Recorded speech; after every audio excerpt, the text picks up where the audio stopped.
따라하시죠. 온유 행복을 불러오는 마음. 인터넷에서 온유를 검색해 보았더니 이런 얼굴이 나왔습니다. 오늘 얘기하는 온유는 이와 다른 그리스도인의 성품에 대하여 말씀드리고자 하는 것입니다. 마음이 부드럽고 행동이 친절함, 그런 뜻을 갖고 있죠. 성경적으로 보면 마음이 가난하고 애통하는 자세, 곧 자신을 하나님의 종으로 여기며 주께 순종하는 자세로 이웃을 대하는 마음가짐, 혹은 고통이나 억울함, 심지어 굴욕 속에서도 내면적으로 부드러운 심령을 견지하고 겸손히 참아내는 고상한 인격을 온유라고 한다. 쉬울까? 어려울까요? 어렵죠? 예. 자, 그러면 온유를 한번 선으로 표현해 보면 직선에 가까울까요? 곡선에 가까울까요? 예. 그러면 도형으로 표시한다면 삼각형의 느낌이 듭니까? 원의 느낌이 듭니까? 짐승의 눈으로 표현하면 호랑이 눈이 생각납니까? 사슴의 눈망울이 생각이 납니까? 천으로 표현한다면 까실한 마가 연상됩니까? 부드러운 면이 생각됩니까? 예, 뭐 거의 느낌이 비슷하지요. 그런데 왜 다 알고 있는 것 같은 온유에 대해서 말씀을 드리느냐? 온유한 것이 다 좋아 보이고 아는 것 같은데 자신이 온유하기는 대단히 어렵기 때문입니다. 하나님이 흙으로 인간을 만드신 후에 그 코에 생기를 불어 넣으셨어요.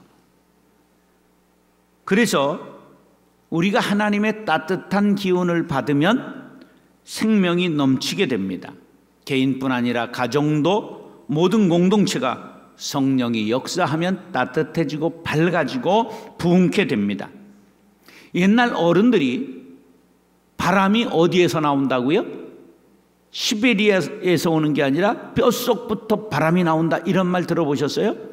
근데 그런 노인일지라도 성령의 충만함을 받으면 마음의 따뜻함이 뼈에서 나오는 차가움을 능히 덮을 수 있다는 사실을 기억하시기 바랍니다. 성령의 바람이 불어와 나를 덮어 주옵소서 기도하시기 바랍니다. 그러면 온유한 사람이 될 수 있습니다. 온유는 새 생명을 가능케 하는 힘입니다. 온유한 사람은 웃을까요? 째릴까요? 웃지요. 그런데 우리는 유교 문화권에서 자라가지고 사람이 실없이 웃으면 안 된다, 여자가 웃음이 해프면 안 된다, 이렇게 듣고 자라서 잘 웃지 않습니다. 거기에다가 순수한 조선족의 DNA를 가지고 있으면 광대뼈가 발달한 데다가 눈이 찢어져 있기 때문에, 어느 사람이 100% 조선족 DNA를 가지고 있는 분이 밤에 호랑이와 마주쳤습니다. 귀가 억울해서 놀라는데 호랑이는 눈이 없어서 저분이 귀신인 줄 알고 도망갔다는 전설이 있습니다. 여러분, 웃지 않으면, 온유해지지 않으면 주변에 사람이 붙지 않고 떨어지게 되는 것입니다. 웃으시기 바랍니다. 사람은 40세가 되면 자기 얼굴에 대하여 책임을 져야 한다고 역사상 가장 추남이었던 링컨이 말했습니다. 우리는 생긴 것과 상관없이 미소를 짓고 남을 배려하는 사랑으로 세계를 감동시켰던 링컨과 같이 늘 남에게 행복을 전하는 사람이 될 수 있기를 바랍니다. 사랑하는 형제 자매 여러분, 오늘 말씀을 상고할 때 은혜 받고 변화받아 온유한 성품으로 남에게 행복을 주는 사람 될 수 있기를 예수님의 이름으로 축원합니다. 따라서 닮아야 할 예수님의 마음입니다. 마태복음 11장 29절에 보면 예수님은 나는 마음이 온유하고 겸손하니 나의 멍에를 메고 내게 배우라, 그리하면 너희 마음이 쉼을 얻으리라고 말씀하셨습니다. 온유한 사람은 자기도 남에게만 좋은 일을 하는 게 아니라 자기도 쉼을 얻는다는 것이지요. 우리는 모두 예수님을 닮기 원합니다. 기독교 교육의 목표는 예수님을 닮아가는 것입니다. 선교사 로버트 맥체이는 예수 그리스도를 닮아가는 재능보다 더 귀한 것은 없다고 말했습니다. 닮는 것은 두 가지가 있습니다. 태생적으로 닮는 것, 하나는 후천적으로 닮는 것입니다. 가령 예를 들어 김태희를 닮으려고 하는 여자가 있다면 제일 빠른 방법은 김태희의 딸로 태어나면 가장 비슷하게 닮을 수 있습니다. 두 번째는 사진을 가지고 압구정으로 가시면 됩니다. 그런데 원판이 많이 다르다면 아마 여러 차례 칼을 대는 고통을 맛봐야 할지도 모릅니다. 온유한 예수님 닮는 것도 마찬가지입니다. 태생적으로 온유하게 태어난 사람은 쉽습니다. 그러나 태생적으로 아주 강하게 태어난 사람은 부단한 노력을 하지 않으면 어렵습니다. 성경에서 온유한 사람의 예로 이삭과 모세와 이삭 두 사람을 대표로 꼽았습니다. 그 까닭이 무엇일까요? 태생적으로 온유한 사람 이삭과 훈련에 의하여 된 모세 두 사람을 우리에게 모델로 보여주고 있는 것입니다. 이삭은 태어나길 온유하게 태어난 복된 사람입니다. 14절로 17절 시작.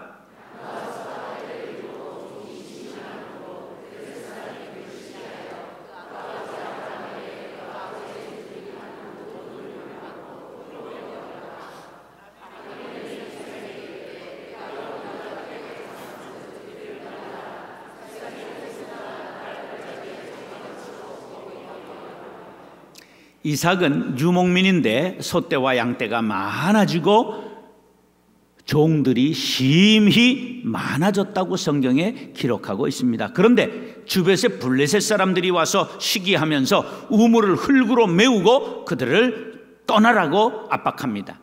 그러면 여러분 같으면 어떻게 하시겠습니까?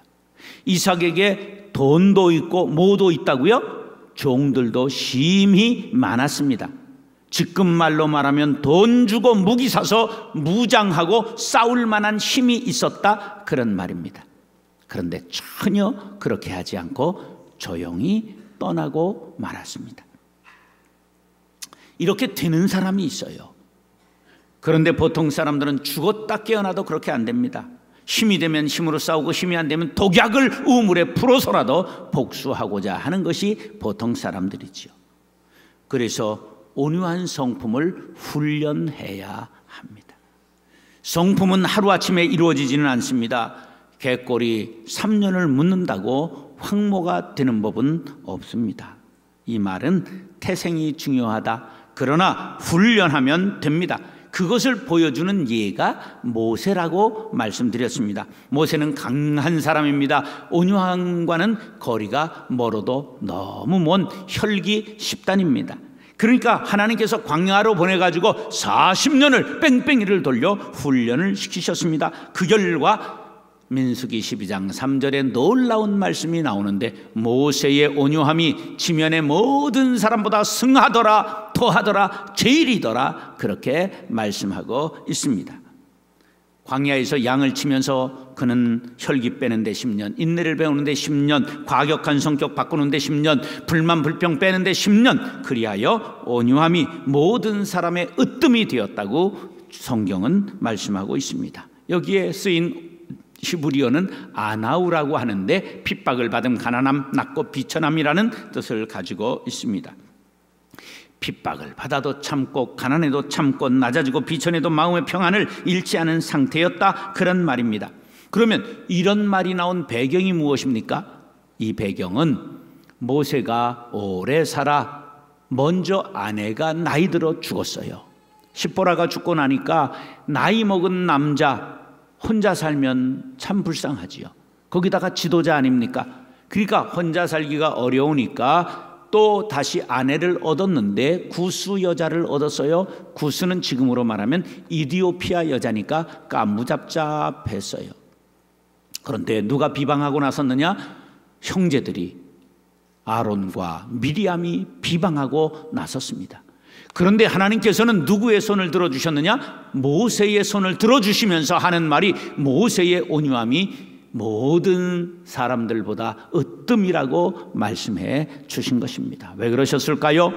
바로 모세는 하나님을 의지하고 오로지 하나님께 순복하는 삶을 살았다, 그런 말이에요.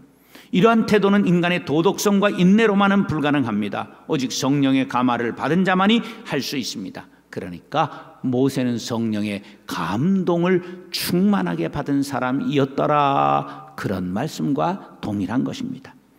또 어떤 학자들은 온유를 야생마가 길들여진 상태를 온유라 한다, 그렇게 해석하고 있습니다. 여러분들 중에 야생마와 같이 도무지 조련되지 않는 분들이 있습니까? 그렇다고 한다면 오늘 성령을 충만히 받아 온유한 사람, 준마와 같은 사람으로 변화받게 되기를 예수님의 이름으로 축원합니다. 야고보서 1장 21절 시작.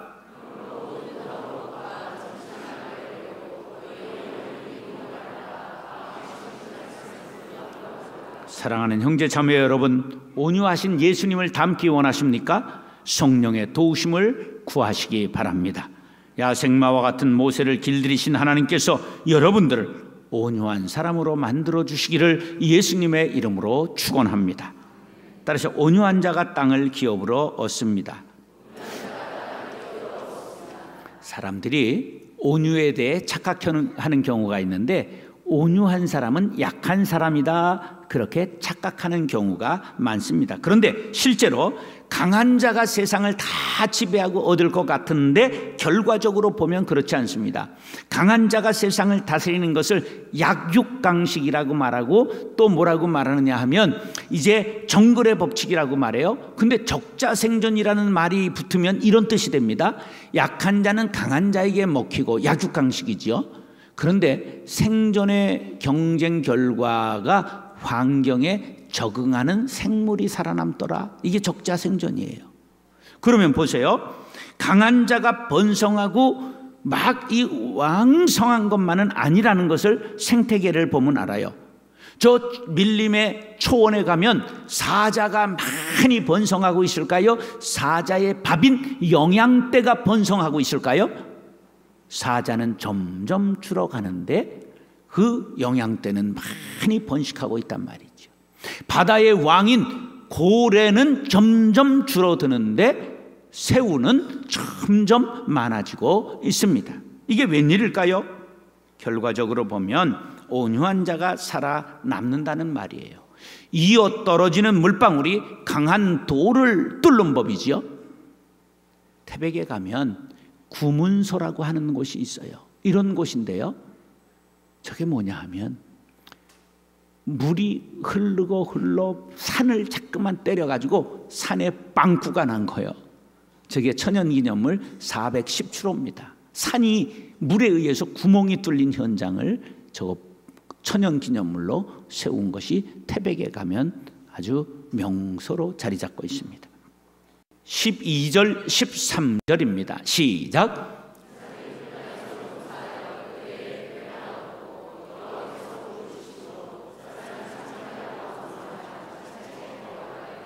악착스러운 사람이 땅을 차지하고 복부인이 땅 부자가 되는 것이 세상 이치라고 생각하는 우리들에게 온유한 이삭이 부자가 되고 하는 일마다 형통하게 되었다는 말에 주목해야 합니다. 마태복음 5장 5절에 보면 예수님께서 온유한 자는 복이 있나니 그들이 땅을 기업으로 받을 것이라고 말씀하고 있습니다. 여기에 땅을 기업으로 받는다는 것 세 가지로 해석할 수 있습니다. 첫 번째, 이것을 가나안 땅, 하늘의 기업으로 해석할 수 있습니다. 두 번째, 기업은 재물로 해석할 수가 있습니다. 세 번째, 학자들 중엔 이런 것을 세상의 문화의 주도권을 잡게 될 것을 일컫는다고 해석을 합니다. 예수님은 이 세 가지를 아울러 말씀하시는 것입니다. 온유한 자는 복이 있나니 그들이 천국을 기업으로 받을 것이요, 온유한 자는 복이 있나니 그들이 땅에서 재물을 얻을 것이며, 온유한 자는 복이 있나니 그들이 이 세상의 문화적 주도권을 잡게 될 것이다. 할렐루야. 온유한 것은 온화하고 부드럽고 허세를 부리지 않을 뿐만 아니라 자기에게 악을 행하는 자에 대하여도 이삭과 같이 길이 참는 성품을 뜻합니다. 이런 온유한 사람이 되기를 원하시면 아멘 하시기 바랍니다.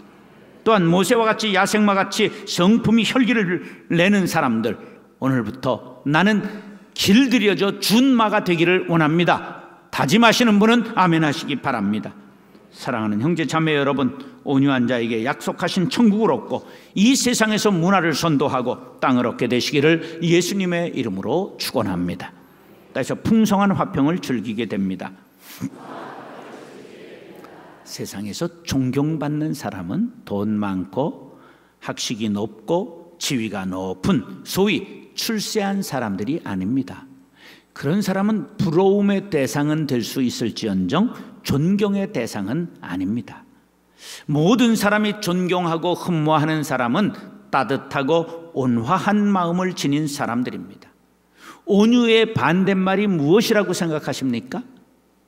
안온유, 노온유. 안씨와 노씨는 이름 짓기가 힘들더라고요. 이 온유의 반대말이 의외로 분노라고 하는 뜻이에요. 온유의 반대말이 뭐라고요? 분노. 어떤 사람과 교제하기가 어려우냐? 성격이 널뛰듯 하는 사람 참 어렵습니다. 아침에는 기운이 팍 까부러져 있다가 오후가 되면 이 기압이 올라가면 그냥 길길이 뛰는 저혈압의 사람들, 아침과 저녁 성격이 다른 사람들, 그냥 어제와 오늘이 다른 사람들, 남자들은 대부분 배고프면 신경질 내는 사람들 있지요. 사람들이 이렇게 참 자기의 충동을 조절하는 게 쉽지 않습니다. 이런 걸 충동 조절 장애라고 부르지요. 분노는 자신의 욕구가 좌절되거나 어떤 일에 압박을 받을 때 저항하는 부정적인 정서로 말과 행동이 돌발적으로 격렬하게 표현되는 감정을 우리가 말합니다. 분노는 상대방에게 깊이 상처를 주는 것뿐만 아니라 자신에게도 좌절과 고립을 가져오게 된다는 것을 알아야 합니다. 분노를 조절하는 간편한 방법을 토마스 제퍼슨이 쉬운 말로 얘기했습니다. 화가 나냐? 말하기 전까지 하나, 둘, 셋, 넷, 다섯, 여섯, 열을 세어라. 화가 엄청 났느냐? 100을 세어라. 오래 참아야 하느니라. 그렇게 말씀하고 있습니다. 훈련으로 온유한 성품을 가질 수 있다는 뜻이 되지요. 그런데 온유의 결과는 놀랍습니다. 온유한 사람 이삭의 이야기를 26절로 31절 다 같이 낭낭하게 시작.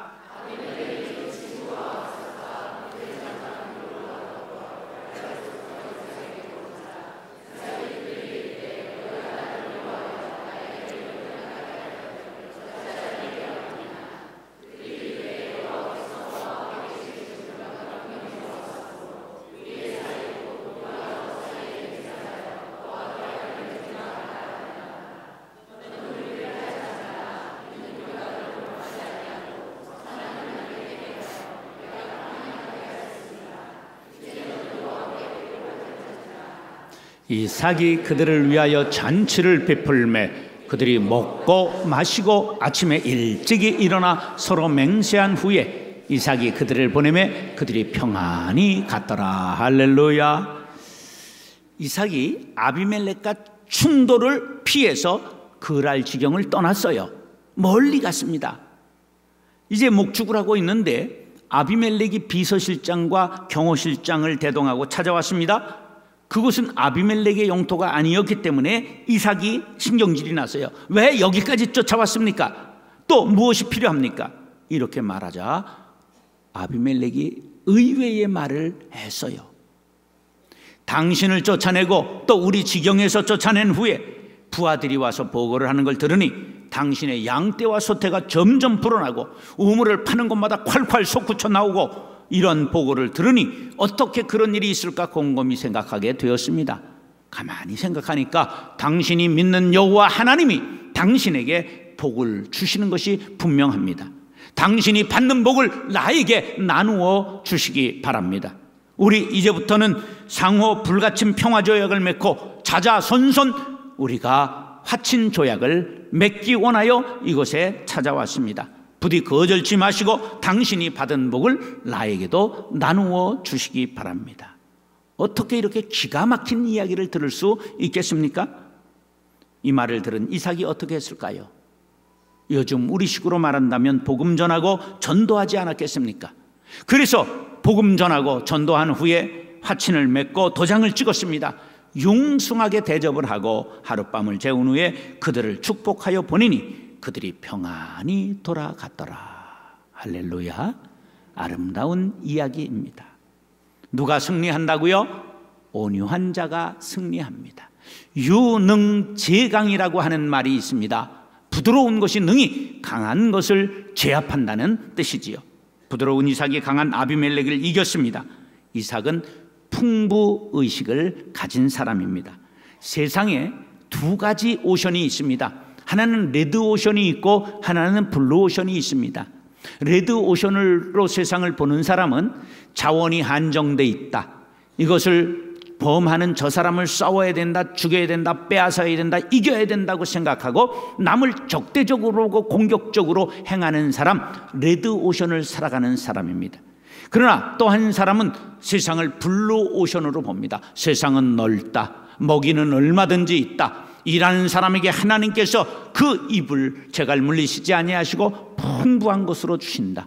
우리가 사망의 음침한 골짜기를 다닐지라도 해를 두려워하지 않는 것은 주께서 나와 함께 하시기 때문이다. 우리 앞에는 푸른 초장 쉴만한 물가가 나오고 풍성한 어장이 기다리고 있다. 남하고 다툴 것이 무엇이냐, 싸울 것이 무엇이냐, 이렇게 생각하는 사람은 블루 오션을 살아가는 사람입니다. 이런 사람의 의식은 풍부의식이라고 말합니다. 그러므로 남과 다투지 않았던 것입니다.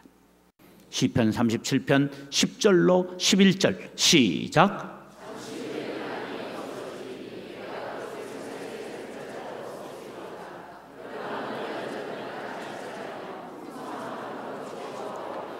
이삭은 하나님이 주시는 복을 기다리고 그릇을 키웠습니다. 다투거나 싸우고 분내지 않았습니다. 여러분, 형제끼리 유산 때문에 다툰 일이 있습니까? 친구끼리 사소한 이익을 가지고 다툰 일이 있습니까? 회개하시기 바랍니다. 먼저 화해의 손을 내어 미시기 바랍니다. 그러면 양보하고 참고 기다리는 여러분들에게 하나님께서 풍부한 화평을 즐기게 하실 줄로 믿습니다. 사랑하는 형제 자매 여러분, 온유 행복을 불러오는 마음입니다. 예수님의 마음, 온유한 성품을 담기 원합니다. 소원하시는 분은 아멘 하시기 바랍니다. 땅을 유업으로 받고 풍성한 화평을 즐기게 되시기를 예수님의 이름으로 축원합니다.